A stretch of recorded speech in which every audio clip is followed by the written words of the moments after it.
Seria o Natal uma festa puramente comercial? Nós sabemos que o final do ano é a época em que os trabalhadores recebem o salário dobrado, ou o 13º salário. E é claro, o comércio sempre busca metodologias para oferecer produtos com qualidade, com preço baixo, para assim conseguir vencer a concorrência e faturar mais nessa época, de olho, logicamente, no salário dobrado do 13º do trabalhador. E o Natal é uma excelente época para isso, já que as pessoas têm o costume de dar presentes e até mesmo de trocar presentes, como também há o costume de comprar roupas novas para passar o Natal e o Réveillon, e também porque há a ceia de Natal, há uma solenidade, há uma reunião familiar muito saudável, porque todos os parentes se unem no Natal. Então daí a importância dessa época festiva, além de ser algo comercial, que inflama as vendas no final de ano, é também uma forma de unir as pessoas, de unir as famílias. Então o Natal é muito bem-vindo. E o espírito natalino, ele faz com que todas as pessoas nessa época do ano fiquem muito mais receptivas a renovar os votos, as alianças, as felicidades mútuas e até mesmo as reconciliações. Mas tudo seria muito bom, tudo seria muito legal, tudo seria muito plausível se não houvesse uma verdade oculta terrível por trás disso tudo. E esse é o tema que nós vamos abordar aqui.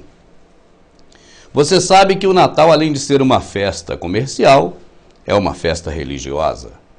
As próprias propagandas comerciais costumam dizer que é a festa magna da cristandade, ou a maior festa do cristianismo. Pouco procura-se saber, na verdade, qual a origem desse Natal. E, entre outras coisas também, pouco se procura saber por que povos onde não há a prática do cristianismo, nem o conhecimento, muitas das vezes, do que é o cristianismo, por que mesmo assim nesses lugares existem as figuras do bom velhinho, Papai Noel, da árvore, das renas, dos enfeites, do Natal em si? Como pode essa festa em homenagem existir em locais em que o homenageado nem sequer é conhecido? Há algo de estranho nisso. Se você viajar por países nos quais a religião predominante são outras religiões e não o cristianismo, e até mesmo países em que o cristianismo praticamente não existe, você vai observar que o Natal está lá também. Você vai observar que o Natal é comemorado, inclusive por povos que desconhecem ou não dar crédito, enfim, que não tenha nada a ver com a questão cristã. Agora, por que tudo isso acontece? E mais uma dúvida para que a gente possa, então, no decorrer aqui, sanar essas dúvidas todas. Aí vai mais uma. O que teria a ver a data de 24 de dezembro com a data de 24 de junho?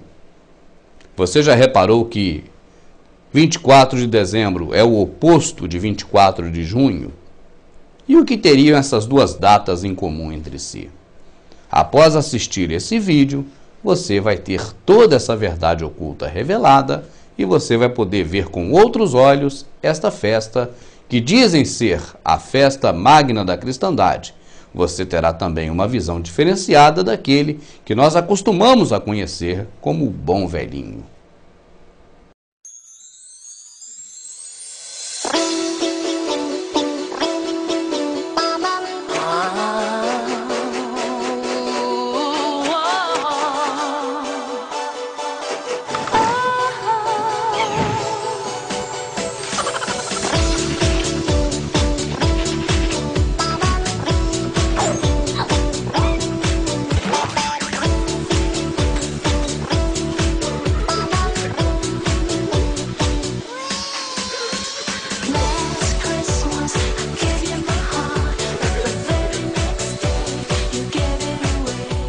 No vídeo passado, nós falamos sobre a comemoração do aniversário de uma criança, de que é, na verdade, uma prática muito antiga, que nasceu com Semíramis, nasceu com Nimrod, com Tamuz, e que chegou aos nossos dias com o nome de Natal.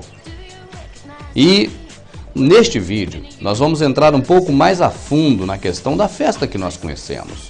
Vamos fazer uma análise dos elementos dessa festa, tanto a figura do bom velhinho, como a árvore de Natal, o pinheirinho, como os enfeites de Natal, como a troca de presentes e tudo o que está relacionado ao que nós conhecemos como Natal. O que nós podemos dizer de imediato é que para toda a humanidade, porque o sistema condicionou dessa forma, nós vemos que o Natal significa o nascimento de Jesus Cristo, o filho do carpinteiro José com a Virgem Maria. E esse mesmo Jesus, nós podemos analisá-lo de dois ângulos, com a visão do Jesus mítico, ou seja, aquele que foi enviado pelo Pai para morrer na cruz pelos pecados dos homens, para conduzir à salvação, e também podemos olhá-lo com a visão do Jesus histórico, aquele que nasceu, que atingiu a sua idade de 33 anos, foi morto e que os livros históricos mencionam a sua existência e também a sua morte, a sua história, enfim. Nós podemos até dizer que foi um fato muito importante, porque dividiu o tempo em duas partes, antes de Cristo e depois de Cristo. Então, falando deste Cristo, desse Jesus histórico, nós podemos dizer que realmente em algum dia no tempo ele nasceu. Claro, se ele existiu, ele realmente teria que ter nascido, é inevitável. Se você for olhar pelo contexto bíblico, pela narrativa da Bíblia, que é um livro também, e deve também ser considerado também como livro, porque é um livro escrito, então também ele é um livro histórico, faz parte da história. E nós não vemos nesse livro histórico, a Bíblia, em nenhum momento, a comemoração de aniversário de ninguém. Nós não vimos ali, em nenhum momento, a comemoração do aniversário de Abraão, nós não vimos a comemoração do aniversário de Isaac, de Jacó, de José, de Moisés, de Samuel, de Davi, de Salomão e segue-se daí em diante. Nós não vimos também a menção do aniversário de Jesus. Nós não vimos ninguém comemorando essa data. Como também, após Jesus, a mesma coisa aconteceu com relação aos discípulos. Nós não vimos comemoração de aniversário de nenhum discípulo. Sendo assim, podemos dizer que a questão de comemorar o aniversário não era tão importante para as pessoas que viveram no período bíblico. Não era o aniversário em si que era motivo de comemoração. Mas nós vemos, e muitas vezes nesse mesmo período, em que a Bíblia descreve como um livro histórico, que também ela é, nós vemos comemoração de festas, muitas festas, festas ligadas ao povo judeu e também festas ligadas ao povo não judeu, o que a Bíblia chama de ímpio, ou gentil, ou qualquer outra palavra desse tipo. Ou povos pagãos, como costumou-se dizer mais tarde. O certo é que festas e comemorações religiosas sempre existiram, embora a festa de aniversário não existia.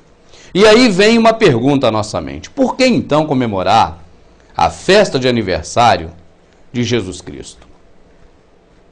É claro que não foi isso que aconteceu. E nós podemos muito bem perceber, sem fazer um exercício muito profundo no campo das ideias, podemos perceber claramente que, na verdade, não é uma comemoração de aniversário. É uma tradução, uma modificação, uma transformação, uma adequação de algo que já existia. Você imagina, por exemplo, um jovem rapaz de 20 anos que decide se casar. Ele vai ter que construir um lar. Ele vai ter que ter uma casa. Essa casa vai ter que ser mobiliada. Ela vai ter que ser preparada para que ele possa, então, ali conviver com a sua futura esposa. Não é assim que nós vimos o dia a dia de nós seres humanos?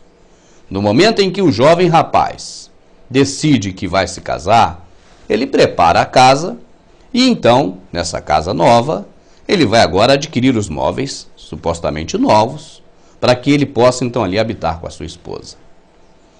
Ele pegou uma casa vazia, os móveis novos, para constituir a partir dali uma família.